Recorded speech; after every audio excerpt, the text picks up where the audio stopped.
বর্তমান সাজ্জাদ নাসিন হচ্ছেন সৈয়দনা হযরত সৈয়দ শাহ ইয়াসুব আলী আল কাদেরী আল হাসানী আল হুসাইন আল বাগদাদি মাদ্দাজিল্লাহুল আলী।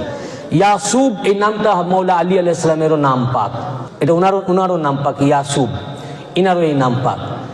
বর্তমান মেদিনীপুর দরবার পাকের সাজ্জাদ নাসিন হযরত পাক সৈয়দনা হযরত সৈয়দ শাহ ইয়াসুব আলী আল কাদেরী আল হাসানী আল হুসাইন আল বাগদাদি মাদ্দাজিল্লাহুল আলী ওয়া দামাত বারকাতুহু।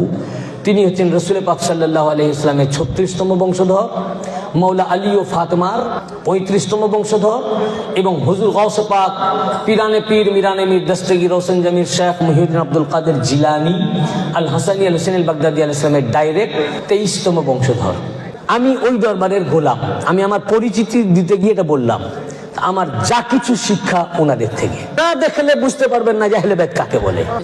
ওনাদের চেহারা মুবারক নূর, দেখলেই বোঝা যাবে। কারণ ওনার চোখের দিকে তাকিয়ে কথা বলতে পারেন কিনা।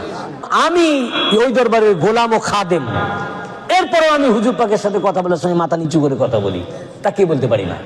চেহারা নূর তো রওশন, আলোর দিকে তাকানো যায় নাকি? এটা আমার মুখের কথা, আপনারা অনুভব করতে পারলেন না, কিন্তু যেদিন দেখবেন সেদিন অনুভব করতে পারবেন।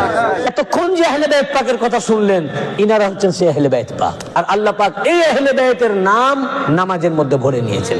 আল্লাহুম্মা সাল্লি আলা মুহাম্মাদিন ওয়া আলা এই আলে মুহাম্মাদের মুহাব্বত ছাড়া, ওনাদের নাম পাক ছাড়া, ওনাদের জিকির ছাড়া নামাজই হবে না।